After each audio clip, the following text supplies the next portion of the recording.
আপনার যে কত কিছু করার আছে সেটা আপনি নিজেও ভাবেন নাই। আল্লাহ তাআলা আপনাকে জিজ্ঞাসা করবেন না তুমি সেখানে সামরিক শক্তি কেন পাঠাও নাই, কারণ সামরিক শক্তি আপনার হাতে নাই।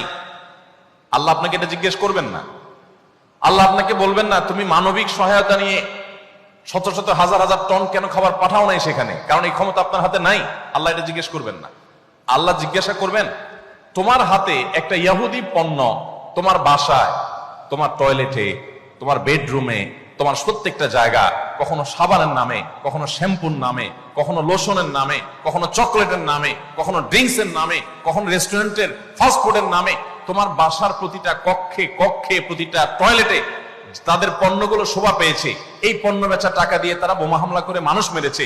তুমি শুধুমাত্র তাদের প্রতি সিম্পেথি দেখাতে পারতে, সেটা তো দূরের কথা, উল্টো বরং তুমি সেই বোমা হামলার সঙ্গে জড়িত।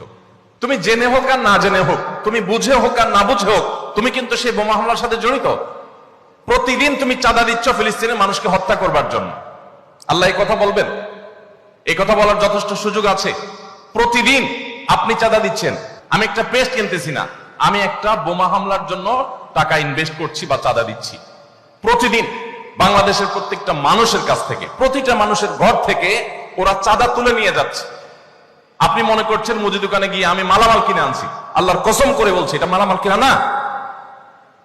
এটা আপনি দেখছেন মালামাল কিনা, আমি এটাকে মালামাল কিনা দেখছি না।